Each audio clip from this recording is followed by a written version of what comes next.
50 lakh labor days. Now, by making it more bureaucratic, adding obstacles by paperwork and sanctions, mandating from New Delhi what has to be done, a pure example of no discussion, no consultation, only the objective is that any scheme named during the UPA government's time has to be changed. And changing names is something that the BJP does in almost all states and even in Government of India. So I think civil society, all stakeholders have universally condemned this move.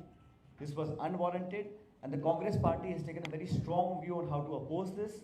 We are meeting, the Congress Working Committee is meeting on 27th in New Delhi. We will decide how to take this forward. Already, not just the Pradesh Congress Committee in Karnataka, but all over the country, we are with the poor people. People of India deserve the right that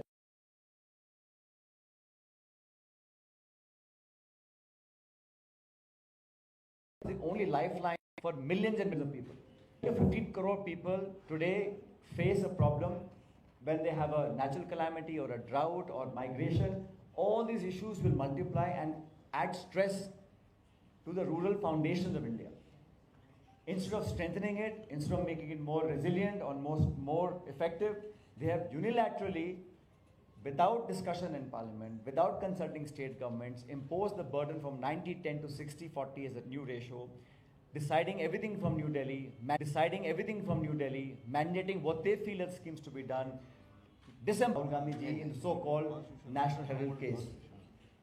Now today, the court has said that we will not take cognizance of the case that was filed. The Enforcement Directorate has a lot to answer. For years together, they have tried to throw mud at the Congress party, at the leadership of the Congress party, and more specifically on Mrs. Gandhi and Mr. Rahul Gandhi. The court today has said that they will not take cognizance. Cognizance is the least that a judge would do, but they have shown the mirror to the ED that it is purely politically motivated. There are n number of cases where the ED has acted only to suppress the voice of the opposition. And I think we stand vindicated today because for 11 years, they have used every effort that they could make to make sure to defame the Congress party and Mrs. Gandhi and Rahul Gandhi ji, questioning them for 50 hours, calling them, giving them notices, having a media campaign against them. Finally, the court says that what you have filed in front of us is unacceptable, something that they approve. They've gone to a higher authority that purely to defame the Congress party. The National Herald case is something that people of India know. Here, an entity where Mrs. Gandhi and Mr. Rahul Gandhi can't take out money, can't give money, can't transfer any assets, haven't taken anything out to give an in. It was a legacy that the Congress party had and wanted to continue it. But try to frame the Gandhi family and the Congress party, that is the entire effort of the Home Minister and the Prime Minister and the BJP government. But the court, having thrown away the case, shows that truth stands vindicated and truth will always prevail, no matter how much propaganda, how much pressure the agencies put on the opposition leaders. We will fight in courts, we fight on the streets, and we'll move forward with renewed strength. I think today, after 11 years of the BJP government, we are seeing that all the false promises now are coming to a fore. All the propaganda of jobs, employment, all of that has come to a halt. Today, people of India are looking at the Congress party and all opposition parties as a next viable option. Mr. Gandhi is leading from the front. He's a formidable fighter, not only in the House of Parliament, but also outside. And all of us in the Congress party are committed to making the Congress party stronger than it is today. Thank you. The Congress party in Karnataka. I welcome Pilot Ji. The Congress party in the national level has taken a very great initiative. It is not the voice of the people. Congress party has given a constitution right. Am I right? It was a constitution right. ಸಂವಿಧಾನದ ಮುಖಾಂತರ article 21 ನಲ್ಲಿ ಈ ಮಹಾತ್ಮ ಗಾಂಧೀಜಿ ಉದ್ಯೋಗ ಖಾತ್ರಿ ಯೋಜನೆಯನ್ನ ಪ್ರತಿಯೊಬ್ಬ ನಾಗರಿಕರು ಕೂಡ ಇವತ್ತು ಕೊಟ್ಟಿದೆ. ನಿಮ್ಮ ಉದಾಹರಣೆಗೆ ನೀವು ಕನಕಪುರಕ್ಕೆ ಹೋಗಿ.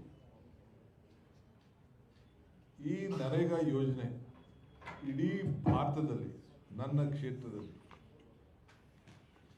ಅತಿ ಹೆಚ್ಚು ನರೇಗಾವನ್ನ ಪ್ರಯೋಗ ಮಾಡಿದಂತ ಒಂದು ತಾಲೂಕು. ಇಲ್ಲೇನೋ ಬಹಳ ದೊಡ್ಡ ಅವ್ಯವಹಾರ ನಡೆದಿದೆ ಅಂತ ಹೇಳಿ ಕೇಂದ್ರ ಸರ್ಕಾರದ ಟೀಮು, ಬಿಜೆಪಿ ಟೀಮು ತನಿಖೆ ಮಾಡಿದ್ರು.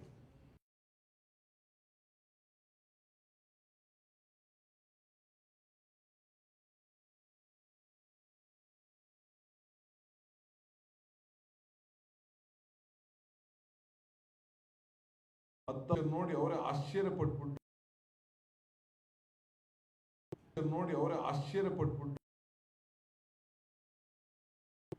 ಈ ರೀತಿ ಮಾಡಿದ್ದಾರೆ ಅಂತ ಹೇಳಿ ಕೊನೆಗೆ ನನಗೆಲ್ಲಿ ಕರೆದು ಅವಾರ್ಡ್ ಕೊಡಬೇಕಾಗ್ತದೋ ಅಂತ ಹೇಳಿ ಕೊನೆಗೆ ನಮ್ಮ ತಾಲೂಕ್ ಪಂಚಾಯತಿ ಅಧ್ಯಕ್ಷರನ್ನ ಕರೆಸಿ ದೆಹಲಿಯಲ್ಲಿ the best taluk of NREGA ಅಂತ ಹೇಳಿ ಕೊಟ್ಟಿದ್ದು. ನಾನು ಯಾಕೆ ಹೇಳ್ತಾ ಇದ್ದೀನಿ ಅಂತಂದ್ರೆ,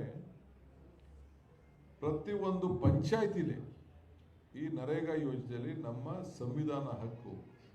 ಈಗ ನನಗೆ ಕೂಲಿ ಬೇಕು ಅನ್ನೋದಾದ್ರೆ ಆ ಊರಿನ ಪಂಚಾಯತಿಯವರೆಲ್ಲ ಸೇರಿ ಕೂತ್ಕೊಂಡು ಮಾತಾಡಿ ಅವರೇ ಪ್ಲಾನ್ ಮಾಡಿ ಯಾರ್ಯಾರು ಕೂಲಿಗಾರರು ಇದ್ದಾರೆ ಅಂತೇಳಿ ಪಟ್ಟಿ ಮಾಡಿ ಏನೇನು ಕೆಲಸ ತೆಗೆದುಕೊಳ್ಬೇಕು ಅಂತ ಅವರೇ ತೆಗೆದುಕೊಂಡು ಈ ಕೆಲಸವನ್ನ ಆ ಊರಿನಲ್ಲಿ ಮಾಡ್ತಾ ಇದ್ರು.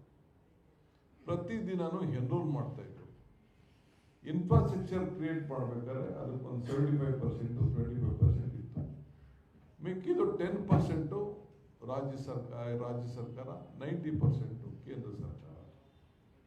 ಈಗಾಗಲೇ ನಮ್ಮ ರಾಜ್ಯ ಸರ್ಕಾರಕ್ಕೆ ಕೇಂದ್ರ ಸರ್ಕಾರದಿಂದ ಕೊಡಬೇಕಾದಂತ ಕೂಲಿ ಹಣನೇ ಕೂಡ ಇವತ್ತು ಕೊಡ್ತಿರ್ಲಿಲ್ಲ.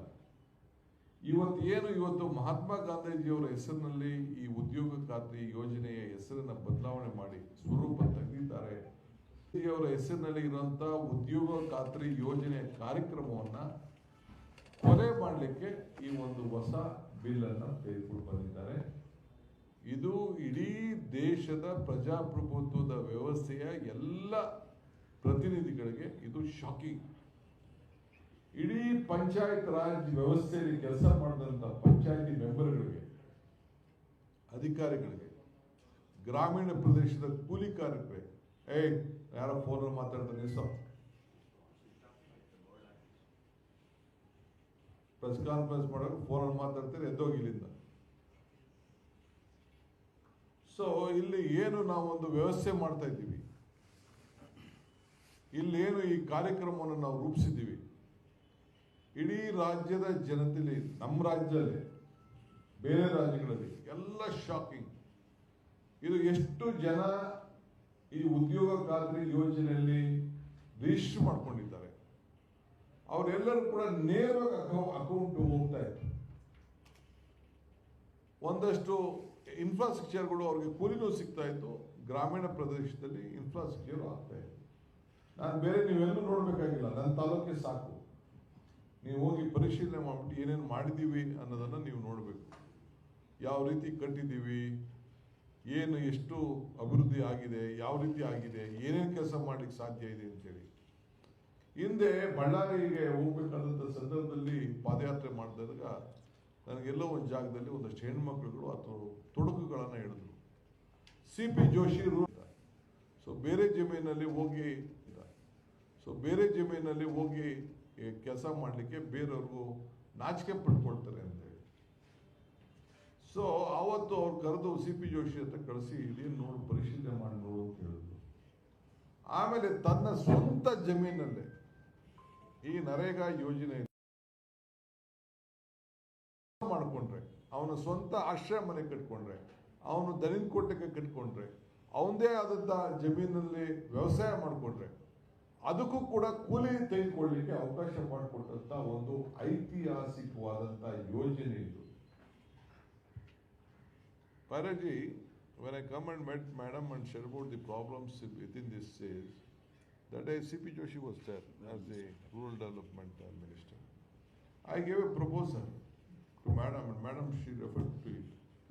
You can have a work done in your own farmland, leveling the farmland, doing agriculture, building your own houses, in anything. That was added. that amendment. added, and money was being given to the wages was being given to those people. That is the strength. ಅದು ಆ ಶಕ್ತಿಯನ್ನ ಇವತ್ತು ಈ ಒಂದು ಸಂವಿಧಾನದ ಹಕ್ಕಿನಲ್ಲಿ ನಿನ್ನ ಜಮೀನಲ್ಲೂ ಕೆಲಸ, ಬೇರೆಯವ್ರ ಜಮೀನಿಗೂ ಕೆಲಸ ಮಾಡಿದ್ರೆ ಅವಮಾನ ಆಗ್ತದೆ ಅಂತೇಳಿ ನಿನ್ನ ಜಮೀನಲ್ಲೇ ನೀನು ಕೆಲಸ ಮಾಡೋದಕ್ಕೆ ಕೂಲಿ ಕೊಡುವಂಥ ಒಂದು ಯೋಜನೆ ಇದು. ಇವತ್ತು ಎಲ್ಲ ನಮ್ಮ ಪಂಚಾಯಿತಿ ಮೆಂಬರ್ಸ್ ಎಲ್ಲ ಶಾಕ್ ಆಗಿದ್ದಾರೆ.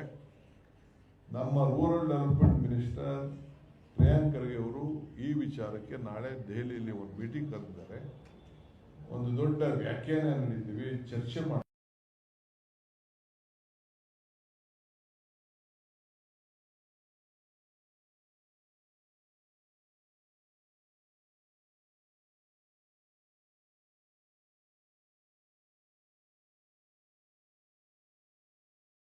ನೋಡಿ.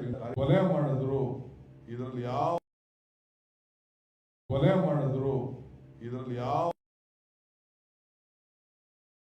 ಕಾರ್ಯಕ್ರಮ ಇದು ನಡೆದಿಲ್ಲ. ನಾನು ಸಾಮಾನ್ಯವಾಗಿ ಯಾವುದೇ ಆಗಲಿ ಕಾರ್ಯಕ್ರಮ ಕಾಂಗ್ರೆಸ್ ಪಕ್ಷ, ಕಾಂಗ್ರೆಸ್ ಸರ್ಕಾರ ಸಂವಿಧಾನದ ಹಕ್ಕನ್ನು ಕೊಟ್ಟದನ್ನ ಮುಟ್ತಾರೆ, ಧೈರ್ಯ ಮಾಡ್ತಾರೆ ಅನ್ನೋದು ನನಗೆ ನಂಬಿಕೆ ಇಲ್ಲ. ಇದು ನೋಡಿ ಈ ರೀತಿ ಬಿಜೆಪಿ ಸರ್ಕಾರ ಮಾಡಿರೋಂಥ ಒಂದು ಕಾರ್ಯಕ್ರಮದಿಂದ, ತೀರ್ಮಾನದಿಂದ ಇದು this is the beginning of the end ಅನಿಸ್ತಾ ಇದೆ ನನಗೆ. ಇದರಿಂದನೇ ಮುಂದಿನ ದಿನದಲ್ಲಿ ಈ ಸರ್ಕಾರದ ಕೊನೆಯ ದಿನಗಳು ಪ್ರಾರಂಭ ಆಗ್ತಾ ಇದೆ ಅನ್ನೋದಕ್ಕೆ ಈ ಕಾರ್ಯಕ್ರಮಗಳೇ ಸಾಕ್ಷಿ. ಮಹಾತ್ಮ ಗಾಂಧೀಜಿ ಹೆಸರನ್ನ ತೆಗಿತಾರೆ ಅಂತಂದ್ರೆ ಅವರ ಹೆಸರಿನಲ್ಲಿ ಕೊಟ್ಟಂತ ಬಡವರಿಗೆ ಉದ್ಯೋಗ ಕಾರ್ಯಕ್ರಮ ತೆಗಿತಾರೆ ಅಂತಂದ್ರೆ ಅದಕ್ಕೆ ಕುದ್ಕೆನ ಹಿಚಿಕ್ತಾರೆ ಅಂತಂದ್ರೆ ಇದಕ್ಕಿಂತ ಅವಮಾನ ಇನ್ನೊಂದಿಲ್ಲ. ಸೊ ನಾವು, ನಮ್ಮ ಪಕ್ಷ ಮತ್ತು ಸರ್ಕಾರ, all of us will join together. The government and the party both will join together. We will fight it out. This is a national issue, as already said by my friend, the former rural development minister of Rajasthan and my general secretary of the all India level. This will be discussed at the highest level in the party. We will have a detailed program connected to it, and this will be a mass movement in Karnataka. I would like to assure you, we will have a great big convention of all the Gram Panchayat leaders, whoever is irrespective of the party. We will call all of them, we will discuss with them, we will see that a great movement, big movement will be started opposing this. We want this to be rollback. We want our rural strength to become strong. The more the Panchayat are strong, that is the strength given by the Congress party in this country. 74, 75th, 73rd, 74th amendment, whatever has been given by Rajiv at those time, it is only to strengthen the Panchayat Raj system. Now they are weakening it, so we will all join together. So ಅದರಿಂದ ಪಂಚಾಯತ್ಗೆ ಕೊಟ್ಟಂಥ ಶಕ್ತಿಯನ್ನ, ಮತದಾರರಿಗೆ ಕೊಟ್ಟಂಥ ಶಕ್ತಿಯನ್ನ, ಉದ್ಯೋಗ ಖಾತ್ರಿ ಯೋಜನೆಯ ಸದಸ್ಯರಿಗೆ ಕೊಟ್ಟಂಥ ಶಕ್ತಿಯನ್ನ, ಅವ್ರು ಕೊಟ್ಟಂಥ ಒಂದು ಗೌರವವನ್ನು ಇವತ್ತು ಒಳಸಲಾಗಲಿಕ್ಕೆ, ಮುಂದಿನ ಅಭಿವೃದ್ಧಿಗೆ ಒಂದು ಮಾರ್ಗ ಆಗಿದೆ. ಇದರ ವಿರುದ್ಧ ನಮ್ಮ ಪಕ್ಷ ಮುಂದಕ್ಕೆ ಕಾರ್ಯಕ್ರಮವನ್ನು ರೂಪಿಸ್ತದೆ. ಪಂಚಾಯತ್ನಿಂದ ಪಾರ್ಲಿಮೆಂಟ್ವರೆಗೂ ಕೂಡ ನಾವು ಹೋರಾಟವನ್ನು ನಾವು ಮಾಡ್ತೇವೆ ಅನ್ನೋ ಮಾತನ್ನು ಈ ಸಂದರ್ಭದಲ್ಲಿ ಹೇಳಲಿಕ್ಕೆ ನಾನು ಬಯಸ್ತೇನೆ. ಅದೇ ವಿಚಾರಗಳನ್ನು ಇವತ್ತು ನಮ್ಮ ಜನರಲ್ ಸೆಕ್ರೆಟರಿ ಅವರು ಸಚಿನ್ ಪೈಲಟ್ ಅವರು ತಮಗೆ ತಿಳಿಸಿದ್ದಾರೆ. ಮತ್ತು ಈಗಾಗಲೇ ನ್ಯಾಷನಲ್ ಅವಾರ್ಡ್ ವಿಚಾರ ತಮಗಾಗಲೇ ಗೊತ್ತಿದೆ. ಒಂದು ಸಾಮಾನ್ಯ ಜನ without N FIR, how can N ED take up this case? Very simple. ನಾವೆಲ್ಲ ED ಕೇಸ್ನ ನಮಗೂ ಮೇಲೆ ಕೂಡ ಬೇಕಾದಷ್ಟು ಮಾಡೋದು. ಏನಾಯಿತು? ಜೈಲಲ್ಲಿ ಇಟ್ಟರು, ತುಘಲಕ್ ಪೊಲೀಸ್ ಸ್ಟೇಷನ್ ಇಟ್ಟರು, ಆಯಿತು. ಅವ್ರನ್ನೂ ನಮ್ಮ ಸೋನಿಯಾ ಗಾಂಧಿ, ರಾಹುಲ್ ಗಾಂಧಿನೂ ಮಾಡಬೇಕು ಅಂತ ಪ್ರಯತ್ನ ಪಟ್ಟರು, ಧೈರ್ಯ ಬರಲಿಲ್ಲ, ಚಾರ್ಜ್ ಶೀಟ್ ಫೈಲ್ ಮಾಡಿದ್ರು. ಈಗೇನಾಯ್ತು charge sheet? Simple question the judge has asked. Fine, you have filed a charge sheet. Where is the preliminary FIR which you have filed? ನಮ್ಮ ಅಭಿಷೇಕ್ ಸಿಂಗ್ ಅವ್ರದ್ದು ಆರ್ಗ್ಯುಮೆಂಟ್. ಕೊನೆಗೆ ಎಲ್ಲ ಕಾನೂನೆಲ್ಲ ತೆಗೆದು ನೋಡಿದ್ರು. ಯಾರೊಬ್ಬರು ಕಂಪ್ಲೇಂಟ್ ಕೊಡಬೇಕಲ್ಲ. ಯಾರೋ ಒಬ್ಬ ಪ್ರೈವೇಟ್ ವ್ಯಕ್ತಿ ಕಂಪ್ಲೇಂಟ್ ಕೊಟ್ಟರೆ ಕಾಂಟ್ ರಿಜಿಸ್ಟರ್ ಕೇಸ್. ಒಂದು ಸಂಸ್ಥೆಯವರು ಅದರಿಂದ ಯಾವ್ದಾದ್ರು ಒಂದು ಸಂಸ್ಥೆ ಮುಖಾಂತರ ಬಂದಿರಬೇಕು. ಅದು ಇವತ್ತು ಹೋಗಿದೆ, ಇದನ್ನು ಅಪೀಲ್ ಮಾಡ್ತಾರಂತೆ. ನನಗೂ ಈಗ they also issued me a notice, some police station. I have taken time. I think after tomorrow ಹೋಗ್ತೀನಿ ನಾನು. ಒಂದು ಹೊಸ FIR ಹಾಕಿದ್ದಾರೆ. ನಾವು ಕಾಂಗ್ರೆಸ್ ದುಡ್ಡು ಕೊಟ್ಟಿದ್ದೀವಪ್ಪ, ನಮ್ಮ ಪಾರ್ಟಿಗೆ ದುಡ್ಡು ಕೊಡದೆ, ನಮ್ಮ ಪಾರ್ಟಿ ಫಂಕ್ಷನ್ ದುಡ್ಡು ಕೊಡದೆ ಇನ್ಯಾರು ಕೊಡೋಣ ನಾವು? ಸೊ ಎಲ್ಲ MLA ಹತ್ರ ವಸೂಲು ಮಾಡ್ತಾ ಇದ್ದೀನಿ ನಾನು. ನಮ್ಮ ಮಲ್ಲಿಕಾರ್ಜುನ್ ಅವ್ರ ರಿಲೇಟಿವ್ 5 crores ನಾವು. Your relative, don't shy away. His relative, his father meant to give from his cousin. She is also suffering. So ಅವ್ರ ರಿಲೇಟಿವ್ ಕೊಟ್ಟಿದ್ದಾರೆ, ನಾವು ಕೊಟ್ಟಿದ್ದೀವಿ, ಫೈಟ್ ಮಾಡ್ತೀವಿ. ನಾವೇನು ತಪ್ಪಿಗೇನು ಕೊಟ್ಟಿಲ್ಲ, ನಾವೆಲ್ಲ ವೈಟ್ ಅಮೌಂಟೇ ಕೊಟ್ಟಿದ್ದೀವಿ, ನಮ್ಮ ಸ್ವಂತ ದುಡ್ಡುಗಳು ಕೊಟ್ಟಿದ್ದೀವಪ್ಪ. ಸೊ ಅದರಿಂದ ಇದನ್ನ ಈ ರೀತಿಗೆ ಅವರೆಲ್ಲ ದುಡ್ಡು ₹1,000 ಅಫಿಷಿಯಲ್ ಕಲೆಕ್ಟ್ ಮಾಡಿದ್ರೆ ಪೇಪರ್ ಬಂದಿದ್ದೀರಾ ಇವತ್ತು, ಎಷ್ಟೆಷ್ಟು ಕೋಟಿ ಬಾಂಡ್ಗಳು ಕಲೆಕ್ಟ್ ಮಾಡೋರು ಅಂತ ಅಂದ್ಬಿಟ್ಟು. ಈಗ as rightly set by mister pilot, Section 25, that company has been registered. He was a cooperative affairs minister, corporate affairs minister, non-profit organization. Congress party assets it is. Congress party has given loan to it. So whoever is the head of the Congress party, the shares are there with you. Treasurer, president, Gandhi was the president, Sonia Gandhi was president, Rahul, shares are there. Now I am the president, I am the trustee, president of all the properties of Karnataka. Till I am there. Murugan treasurer, he is also trustee. He is the general secretary administration. He is also going and signing for all the documents in the properties. Is it his own property? It can't be its own property. So ಹಂಗೆ ಈ ರೀತಿ ಆಗಿದೆ. So ಇದರ ವಿರುದ್ಧ ನಾವು ಜನರಿಗೆ ಜಾಗೃತಿ ಮೂಡಿಸುವಂಥ ಕೆಲಸ.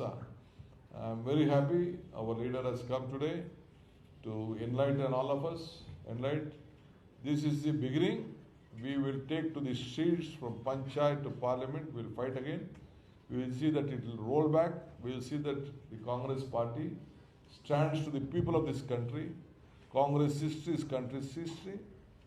Congress strength is country's strength. Whatever policies Congress party has given from the day one, from the national flag to the constitution to everything, it is for the people of this country.